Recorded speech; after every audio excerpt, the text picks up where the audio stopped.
Ya, inilah yang kalau kita bicara mengenai tadi ekonomi sirkulasi, kemudian terkait dengan sustainable operation management ya. Jelas perusahaan itu harus punya etika dalam menjalankan operation atau kegiatan operasional produksinya. Karena kalau mereka hanya mengejar profit, keuntungan, tanpa etika termasuk etika lingkungan, ya akhirnya kita bersama-sama mengorbankan dan dalam istilah itu kiamat akan dipercepat.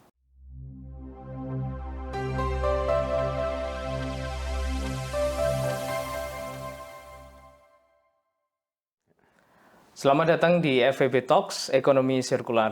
FEB Talks ini merupakan bagian dari program Bidang Kajian Manajemen Logistik dan Rantai Pasokan (MLRP) Departemen Manajemen Fakultas Ekonomika dan Bisnis Universitas Gadjah Mada. Dalam FEB Talks ini kita akan belajar tentang praktik-praktik ekonomi yang berkelanjutan. FEB Talks ini menampilkan berbagai narasumber ahli, baik akademisi maupun praktisi, yang akan memberikan pencerahan tentang apa itu ekonomi sirkular dan bagaimana kita bisa berkontribusi untuk mewujudkannya. Selamat menyaksikan dan salam sirkular. Nah, untuk episode kali ini kita bersama dengan Prof. Wahid Slamet Ciptono. Beliau adalah dosen di Departemen Manajemen Fakultas Ekonomika dan Bisnis Universitas Gadjah Mada. Terima kasih Pak Wahid sudah berkenan untuk hadir. Nah, hari ini kita akan mendiskusikan tentang Sustainable Operations Management. Dan ini tentu erat kaitannya dengan circular economy Pak Wahid ya. Karena input, proses, output di dalam ekonomi sirkular itu tentu sangat penting dan bagaimana itu membuat sistem itu lebih sustainable gitu. Dari perspektif Pak Wahid, apa sih sebenarnya Sustainable Operations Management itu, Pak? Oke, terima kasih Pak Lulu, teman-teman semua yang saya banggakan. Kalau kita bicara mengenai Sustainable Operation Management, sebetulnya merupakan derivasi dari tadi Pak Lulu menyebut sebagai ekonomi sirkulasi ya, circular economy.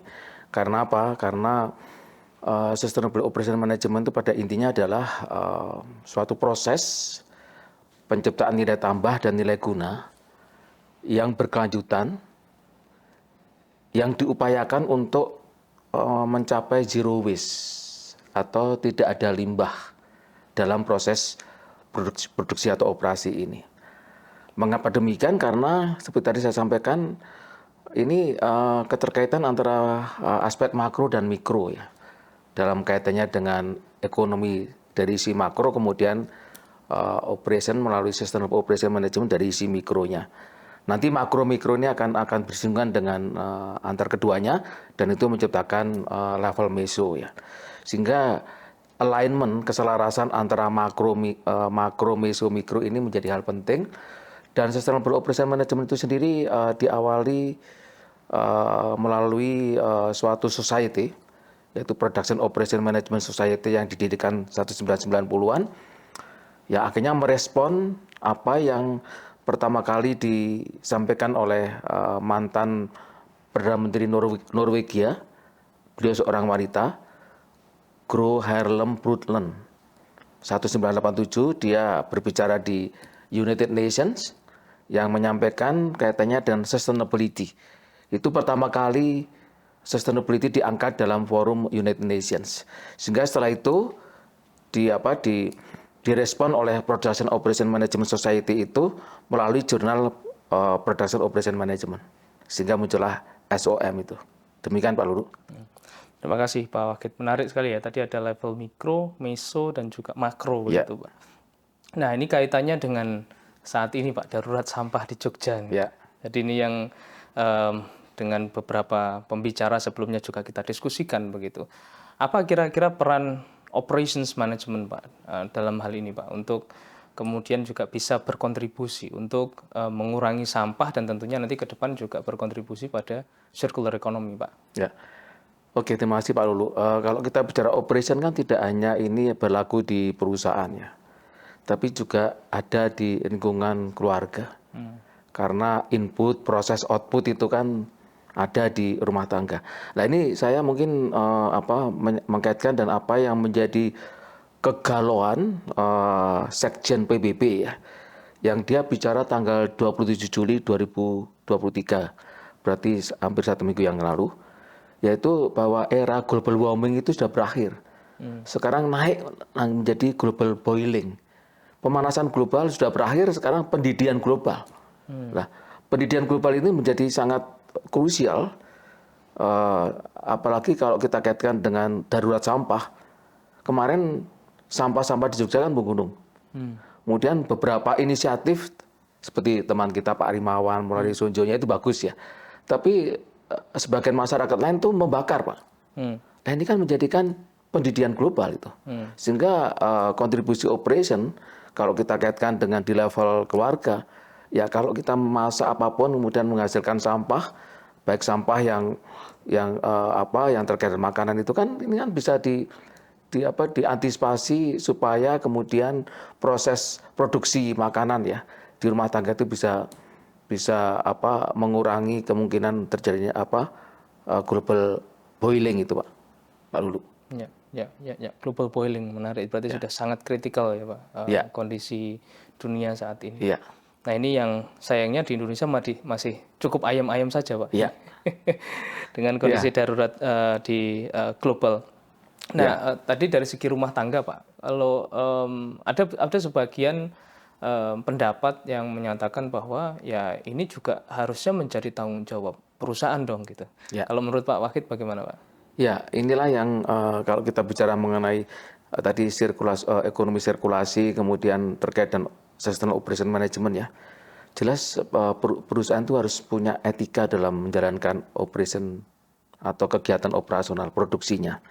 Karena kalau mereka hanya mengejar profit, keuntungan, tanpa etika termasuk etika lingkungan, ya akhirnya kita bersama-sama mengorbankan, dan dalam istilah itu kiamat akan dipercepat. Ini kita nggak mau, Pak. Kiamat dipercepat karena ulah manusia melalui sistem operasi yang tidak pro lingkungan itu. Nah ini berbahaya. Sehingga Antonio Guterres itu sudah mengingatkan sekarang kita berada dalam kondisi yang sangat ya harus kita perhatikan bersama. Ini global boiling, pemanasan sudah pendiddihan. Ini kan suatu yang sangat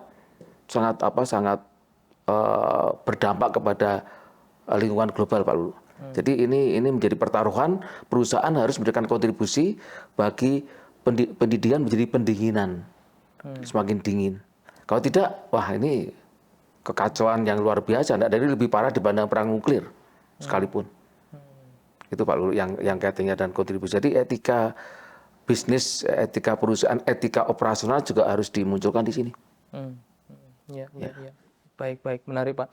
Ada di salah satu perspektif di operations itu tentang localization ya Pak ya. Termasuk bagaimana kemudian kita bisa melakukan proses produksi supply chain itu kalau bisa secara lokal gitu. Kalau di Indonesia berarti ya sebisa mungkin kemudian mendapatkan supplier dari Indonesia dan seterusnya. Kalau pendapat Pak Wahid terkait dengan localization itu seperti apa Pak? Ya, Indonesia itu negara serba ada. Kalau ada toko serba ada, negara serba ada itu Indonesia. Tidak ada negara seperti Indonesia. Negara serba ada. Jadi itu bukan mission impossible. Sangat mungkin Indonesia itu melakukan lokalisasi. Termasuk hilirisasi, Pak. Jadi apa-apa jangan bahan baku kita ekspor keluar. Kita bisa mengolah di sini. Tapi ditangani oleh orang Indonesia sendiri. Jangan itu ditangani tapi kita mendatangkan orang luar yang terlalu banyak itu loh. Sehingga akhirnya orang dari dalam kan akhirnya hanya menjadi penonton. Nah ini yang perlu kita lihat dalam konteks local wisdom, lokalisasi untuk kearifan lokal. Jadi akhirnya kita merasakan sendiri, muncullah yang namanya budaya melu handarbeni ya, sense of belonging. Bahwa Indonesia negara serba ada. Kita bisa menikmati, meskipun nanti kita juga akan sharing, kita tidak akan memonopoli kemudian semua untuk Indonesia. Kalau kita bisa berdaulat dan bisa mandiri, akhirnya kita bisa mengekspor kemandirian itu ke negara lain. Akhirnya Indonesia berdampak kepada kesejahteraan, kemakmuran, bahkan kebahagiaan seluruh negara, Pak. Itu yang menjadi obsesi sebetulnya. Ya. Menarik itu. Dan saya mengikuti Pak Wahid dulu juga punya konsep manajemen merah putih itu, Pak. Mungkin bisa diceritakan juga, Pak. Itu kaitannya apakah juga kita bisa tarik juga, Pak, di konteks saat ini, Pak, harusnya memang lebih menuju ke arah sana gitu. Ya. Jadi intinya kan sebetulnya ini bukan temuan saya, tapi ini saya menelusuri dari revolusi Indonesia ya. Kemudian saya terkritik apakah Indonesia itu harus selalu mengekor dari negara lain ya, meskipun adopsi juga tidak kalah baiknya. Tapi kalau kita punya, mengapa kita tidak eksplor ya? Ya, salah satunya adalah manajemen dan kepemimpinan merah putih itu. Dan insya Allah kalau memang rezeki saya, kemudian SK saya turun untuk guru besar, ya saya akan jadikan itu sebagai pidato pembukaan guru besar saya. Karena merah putih itu kan berkibarlah benderaku, lambang suci dan gagah perwira. Konsep itu menjadi hal yang sangat fundamental, dan itu sekali lagi ini menjadi jati diri bangsa Indonesia. Kalau kita punya ideologi Pancasila, itu sesuatu yang tidak perlu kita perdebatkan. Tapi aksiologinya bagaimana? Actionnya bagaimana? Kita berpancasila itu, beragama itu, dengan melihat potensi Indonesia yang tadi saya katakan luar biasa. Jadi budaya melu handherben itu, rumangsa melu handherben itu harus terwujud dalam konteks keindonesiaan. Makanya saya bangga menjadi orang Indonesia, kita bangga menjadi orang Indonesia. Ya, menarik Pak. Termasuk bangga dengan timnas juga ya Pak. Iya, itu. Timnas kalah saya nangis Pak. Iya Pak, betul Pak. Itu harus kita support terus Pak. Sampai anak saya bilang, Papa nangis ngapain? Ya timnas kalah, kok cengeng banget. Bukan cengeng, ini karena merah putih ada di dadaku. Wah, luar biasa. Itu yang saya sampaikan. Ya. Mungkin kalau MU kalah ya, dalam konteks Manchester United, saya masih bisa ini. Tapi kalau timnas kalah, itu sudah harga hidup bagi saya. Itu Pak Lulu. Siap. Terima kasih Pak Wahid. Nah, menarik sekali nih. Jadi memang localization kita masih punya harapan untuk ke arah sana, dan juga itu optimisme ke arah sana ya Pak, bahwa kita bisa self sufficient. Itu salah satu kunci juga untuk lebih sustainable ke depan gitu Pak. Kembali lagi ke konteks perusahaan Pak. Nah, ada juga yang namanya sebenarnya ada juga yang namanya producer extended producer responsibility. Ada juga yang namanya extended customer responsibility, bahwa produsen itu harus kemudian juga bertanggung jawab sampai pengelolaan limbah, kemudian konsumen juga demikian gitu. Menurut Pak Wahid, seperti apa sih harusnya gitu ya? Dimulai dari mana gitu untuk agar operation secara umum ya, baik itu tadi di level rumah tangga, di level perusahaan itu bisa inline begitu Pak? Ya. Apa yang disampaikan Pak Lulu itu memang satu yang sangat fundamental Pak.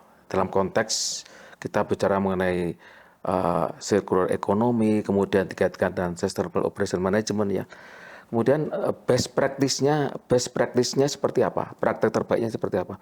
Nah, ini kembali ke masalah responsibility. Pertanggungjawaban baik dari si produsen maupun konsumen ya. Karena saya melihat dalam konteks tadi praktek bisnis itu kan terkait operation management, itu kembali ke permasalahan yang sangat mendasar. Target sama proses itu mana lebih penting? Ya, apakah achieving target itu menjadi prioritas utama dan mengabaikan proses, ataukah proses lebih penting tapi mengabaikan target? Kalau pandangan saya target dan proses itu seperti uang koin ya. Satu sisi itu target, satu sisi itu tuh proses. Jadi managing proses sama achieving target itu harus seiring sejalan. Makanya ini menjadi satu yang krusial ya. Kalau kita bicara mengenai responsibility itu. Jadi responsibility itu kan pertanggungjawaban. Kalau kita bicara responsibility, kemudian pertanyaannya tadi seperti target dan prosesnya. Kemudian kewajiban dan hak. Indonesia sekarang itu masyarakatnya super hak, Pak. Masyarakat super hak. Itu hak saya. Tidak pernah itu kewajiban saya. Itu harus diubah. Makanya saya sejak SD itu selalu bicara hak dan kewajiban. Saya pernah bertanya pada guru SD saya, mengapa haknya di depan? Ya karena hak itu penting. Harus kita perjuangkan. Ternyata keliru itu guru SD saya. Harusnya kewajiban dan hak. Kewajiban dilaksanakan hanya akan diperoleh. Kewajiban asasi manusia dijalankan, hak asasi manusia itu mengikuti. Intinya itu Pak, itulah yang namanya responsibility. Tidak bisa bicara responsibility berawal dari hak. Itu menjadi egois saya itu. Sama produsen konsumen juga begitu. Akhirnya konsumen itu hak konsumen. Nanti produsen hak produsen. Nggak pernah bertemu mereka. Akhirnya responsibility-nya itu akhirnya saling menyalahkan pihak lain. Konsumen menyalahkan produsen, produsen menyalahkan konsumen. Paradigma saling menyalahkan itu tidak ada gunanya. Kita kembali ke tadi. Ini tanggung jawab kita bersama di dunia. Pendidikan tadi harus kita dinginkan dunia ini. Kembali ke sana Pak Lulu. Ya, menarik, artinya memang harus saling memahami ya, Pak. Ya. Kewajiban dulu, baru haknya. Ya, jadi ini yang kemudian dari talk sebelumnya juga disampaikan juga oleh para pembicara gitu. Kita perlu juga bertanggung jawab atas sampah yang kita hasilkan sendiri. Ya, Semakin kaya kita, bisa jadi semakin banyak sampah yang kita hasilkan, Pak. ya, ya, ya. Dan itu artinya tanggung jawab kita juga harusnya semakin besar gitu. Ya. Nah, baik, menarik, Pak. Ini kaitannya dengan selanjutnya kaitannya dengan pemerintah, Pak. Gitu. Ada sebagian yang menyampaikan bahwa ini pemerintah dalam kondisi darurat seperti ini juga harus turun tangan gitu ya. Ada juga yang menyampaikan tidak perlu nunggu pemerintah gitu. Kita harus turun lebih cepat begitu sehingga masalah ini tertangani dengan segera begitu. Termasuk tadi ya bahwa dari rumah tangga harus dimulai dan seterusnya. Kalau pendapat Pak Wahid seperti apa, Pak? Hubungan antara perusahaan, konsumen, pemerintah itu seperti apa, Pak? Ya, hal itu saya itu pernah membaca satu artikel yang mengubah suatu pandangan. Dulu kan ada kemitraan antara sektor publik dan sektor swasta, Pak Lulu. Ya. Yang saya dulu public private partnership ya. P3. Sekarang berubah menjadi P4. Jadi public private and people partnerships. Masyarakat dilibatkan. Yang itulah sebenarnya pola kemitraan antara pemerintah, sektor swasta bisnis dan masyarakat. Nah, itu yang harus menjadi, ya kalau kita bicara mengenai itulah budaya gotong royong sebetulnya. Jadi kita nggak usah saling menunggu siapa yang berinisiatif menjadi inisiator, itulah yang akan menjadi aktor. Tapi dalam konteks ini pemerintah tidak bisa kemudian membiarkan mereka atau kita ini bergerak tanpa ada fasilitator itu loh. Nah, peran pemerintah di situ sebetulnya. Ya, tapi pemerintah so far ya menurut saya itu sudah cukup baik lah. Meskipun dengan trial and error akhirnya menjadi trial and success ya. Pengalaman pandemi COVID-19 itu kan membuktikan bahwa Indonesia termasuk negara yang cukup lah, bukan terlalu baik ya, cukup berhasil untuk mengatasi COVID-19 itu. Itu Pak Ulu. Jadi fasilitator itu penting tetap. Pemerintah nggak bisa membiarkan masyarakat kemudian berjibaku ya, tanpa ada pihak yang menjadi fasilitator untuk itu. Ya. Menarik Pak Wahid. Kembali ke konsep tadi Pak, sustainability ya. Selama ini kan memang dimaknai banyak yang ke isu-isu lingkungan ya Pak. Tadi yang disampaikan Pak Wahid secara makro itu ada global boiling gitu ya. Apakah isu sustainability itu memang hanya isu lingkungan fisik atau ekologi Pak? Kalau menurut Pak Wahid? Ya. Saya kebetulan membaca buku ini Pak Lulu yang dikarang oleh Adam Werbach ini ya. Strategy for Sustainability. Ternyata sustainability itu mengandung dari buku ini empat dimensi utama ya. Pertama ekonomi, kemudian lingkungan sosial, lingkungan ekologi, dan satu lagi budaya. Ada 4 itu. Sehingga lingkungan terkait dengan ekologi fisik itu ya jelas. Tapi jangan lupa bahwa lingkungan sosial. Misalnya contohnya bagaimana kita menempatkan keluarga sebagai suatu lingkungan sosial yang paling kecil ya, yang harus kita perhatikan. Pak Ulu punya keluarga kecil, ya kan? Nanti mau ditinggal ke Inggris 3 bulan, ya kan? Sama saya juga punya keluarga, masing-masing punya keluarga, family itu kan. Bagaimana family itu, keluarga itu kemudian menjadi keluarga yang sakinah mawaddah warohmah. Ini kan penting, Pak. Jadi tidak hanya fisik tapi yang tangible tapi juga intangible. Ini pertaruhan dalam konteks supaya keluarga yang bahagia itu, karena kebahagiaan itu berawal dari keluarga. Makanya waktu saya kecil itu saya masih ingat saya membantu ibu saya untuk mengolah, ibu saya menjadi pengurus PKK, Pak. Pendidikan Kesejahteraan Keluarga. Ya, kemudian saya dilibatkan untuk itu, nyebar undangan macam-macam. Saya tanya pada ibu saya, Bu, mengapa ibu repot-repot mengolah PKK, pendidikan kesejahteraan keluarga? Ya supaya keluarga kita sejahtera, nanti keluarga tetangga kita sejahtera, semuanya sejahtera dan happy itu. Oh iya seperti itu. Dan itu justru semakin ke sini semakin memudar, Pak. Mohon maaf ya, misalnya banyak keluarga kemudian broken home. Ini kan menjadi pertaruhan. Ya, ini kan menjadi pertaruhan Pak di dalam konteks ini. Jadi saya dalam konteks ini ya keluarga saya sejahterakan dalam konteks semampu saya untuk kemudian nanti berkembang untuk lingkungan kecil saya, RT saya, RW saya dan seterusnya. Jadi tangible intangible itu harus ada keselarasan, tidak hanya fisik, tapi yang non fisik juga diperhatikan. balancing lah. Balancing. Ya, perlu balancing and spurring untuk itu kalau bicara mobil itu. Nah ini juga perlu aja seperti itu. Jadi hanya Spurring biar lurus ya Pak. Iya. Ya. Baik, menarik sekali nih Pak Wahid. Dan itu adalah salah satu yang juga menjadi isu ya saat ini, bagaimana mengubah perilaku masyarakat. Ya. Pak, dan diubahnya bisa dari rumah tangga gitu. Ya. Nah ini berarti kan kembali ke people juga Pak. Salah satunya kan di dalam operations, kemudian tadi sudah di ekologi sudah disinggung, secara makro sudah disinggung, kemudian dalam perusahaan, kemudian ke sosial, lingkungan sosial sampai keluarga, kemudian people di dalam organisasi pun juga tentunya harus berperan di situ ya Pak. Ya, jadi kalau kita bicara people sekarang kan, kalau kita teman-teman yang human resource management, sekarang human capital ya, bahkan mengarah ke people management. Nah ini kan ada suatu evolusi terkait dengan manajemen sumber daya manusia menjadi sumber capital menjadi people, dan people itu menjadi agent of change dalam konteks operation management. Jadi kalau kita bertanya dari sumber daya mana yang paling kritikal, ya sumber daya manusia dalam konteks operation management. Karena apapun yang terjadi, manusia itu sebagai khalifah ya. Kita sebagai khalifah, wakil Tuhan di muka bumi. Nah, kalau kita di operation juga wakil Tuhan di muka bumi dalam bidang operation. Nah, itu harus kita tempatkan di situ, Pak. Makanya sekarang teman-teman SDM menjadi people management. Itu di mata kuliah kita sekarang people management, Pak. Jadi betul yang dikatakan Pak Lulu itu. Ya. Dan sekarang trennya juga mengelola people di dalam organisasi itu tidak mudah, Pak. Iya.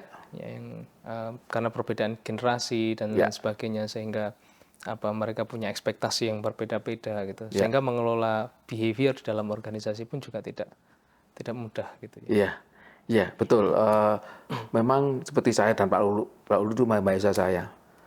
Betul. Kita pernah berinteraksi, sekarang ya alhamdulillah masih berkolaborasi ya. Kita beda generasi, tapi ini enggak masalah. Saya tidak pernah menganggap Pak Lulu itu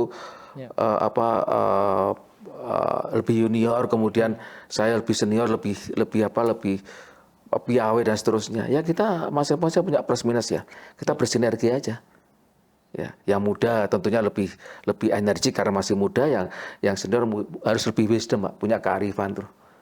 Dalam konteks membina atau mengembangkan lebih mudah. Tapi kita ya berkolaborasi aja. Itulah people managing, dan itu terkait dengan keperilakuan juga. Makanya terus terang kalau kita bicara mengenai seniority ya, mungkin saya lebih senior karena saya lebih tua ya, lebih secara age atau umur ya. Tapi mungkin Pak Lulu lebih punya wisdom. Saya sudah belajar dari Pak Lulu kan bisa saja. Tidak menutup kemungkinan yang senior belajar pada junior, dan itu suatu yang bukan mission impossible, itu mission possible. Asalkan saya harus bisa mengendalikan ego saya. Kalau saya udah lebih senior macam-macam, sudah 4D atau 4E, kemudian saya lebih hebat, kan tidak akan terjadi, Pak, itu. Dan itu yang bisa membangun silaturahmi jangka panjang. Karena siapapun kita nggak tahu ya. Karena kehebatan orang itu ada di mata Allah, berbeda dan di mata manusia. Luar biasa Pak Wahid. Kaitannya dengan strategi perusahaan ke depan, Pak ya. Kalau kita bicara strategi, kalau sebuah perusahaan, dan tentunya kita punya tantangan yang cukup besar ya. Indonesia itu di satu sisi adalah kekuatan, di satu sisi juga tantangan.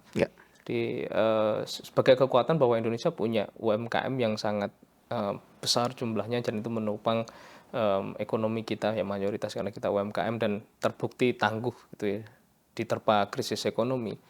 Tetapi di sisi lain tantangan yang cukup besar bahwa UMKM terkadang tidak punya resources, tidak punya strategi untuk kemudian menjadi sustainable ke depan secara operations gitu ya Pak. Apa kira-kira menurut Pak Wahid strategi yang tepat gitu ya untuk perusahaan-perusahaan seperti UMKM ini yang ke depan ingin punya aspirasi untuk menjadi perusahaan yang lebih sustainable secara operations? Kalau perusahaan besar tentu mereka punya dana yang cukup besar ya Pak untuk menggelontorkan program-program tertentu begitu. Ya, belajar dari pengalaman pandemi COVID-19 kemarin ya, saya melihat bahwa Indonesia itu diselamatkan karena usaha mikro, terutama ya usaha mikro yang jumlahnya lebih dari mikro kecil itu di atas 60 juta ya.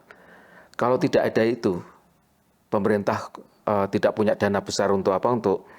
Untuk bisa memberikan bantuan kepada masyarakat keluarga itu, sekarang Indonesia tidak akan survive, Pak.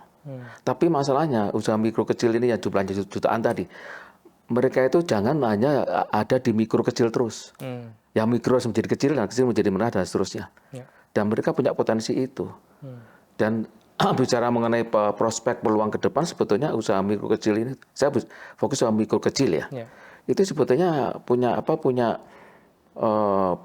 prospek luar biasa. Kita di Jogja punya angkringan misalnya. Di Surakarta, Semarang, wedangan. Itu sebetulnya merupakan potensi luar biasa. Dan saya suka nongkrong di situ karena apa? Saya ingin menyelamatkan mereka harus berkembang. Saya ajak anak-anak jangan restoran yang sudah survive, mereka sudah otomatis bisa menghidupi sendiri. Datang ke sana. Ya, tapi yang saya katakan, saya selalu bercengkerama dengan mereka, tolong kebersihannya Mas, Mbak. Supaya kami itu merasa aman, tidak kena hepatitis dan seterusnya ya. Untuk data ya, kalau misalnya cuci yang bersih itu loh. Ya saya sambil menyelam minum air, sambil saya juga menyampaikan itu karena secara makanan saya suka. Nah, ini kan potensial Pak sebetulnya. Tapi kebersihannya belum. Kadang-kadang mereka mengabaikan itu ya. Nah, soal modal seterusnya kan bisa. Dan sekarang Bank Indonesia sudah melalui OJK juga, melalui Kementerian Keuangan dengan green financing itu. Nah, green financing kan bisa untuk usaha mikro, tidak hanya untuk usaha besar yang ESG dan seterusnya. Usaha mikro kan tidak pernah bicara mengenai ESG atau SDG dan seterusnya. Mereka awam dengan itu. Tapi dengan pendekatan green financing, ternyata untuk mendapatkan suntikan dana dengan bunga yang relatif bisa mereka jangkau, harus hijau ya. Dan hijau ini belum tentu sustainable, Pak. Menurut buku ini ya. Dan itu salah satu, karena di laut ada biru dan seterusnya ya. Ya, ini kan kompleksitas, Pak. Kita bicara mengenai lautan, perairan dan juga daratan ya. Mungkin bisa sedikit dielaborasi Pak, yang green tidak selalu sustainable itu bagaimana? Ya, karena green itu, green strategy atau green ekonomi, green business, itu menurut bukunya Werbah ini itu belum tentu itu sustainable. Karena apa? Karena warna green itu untuk daratan yang terkait dengan SDG nomor 15, life on land, yang 14 kan life below water ya, berarti di perairan lautan. Jadi itu salah satu saja sebetulnya. Jadi kalau daratan tuh green, lautan tuh blue economy, green economy. Nah itu harus dipadukan karena sustainability itu menyangkut semesta alam. Ya tidak hanya daratan, lautan. Kalau green kan hanya daratan. Artinya kita harus berpikir lebih sistemik begitu ya Pak ya? Tidak sekedar bahwa yang hijau ya asal sekedar nanam pohon jadi sustainable begitu kan ya Pak? Jadi jangan sampai itu sustainability itu dikerdilkan dalam artian yang kacamata kuda itu. Kita kacamata global ini. Ada cerita sedikit Pak Lulu, tahun 2007 kan ada International Conference di Bali dipimpin oleh Al Gore ya, mantan wakil presiden Amerika Serikat itu. Waktu itu kita itu masuk masyarakat dunia itu punya pemikiran untuk hijrah ke planet lain. Macam-macam hijrah ke planet apa? Waktu itu sudah dihitung-hitung untuk pindah saja dananya kurang. Setelah dapat planetnya nanti kapling-kapling rebutan lagi Pak.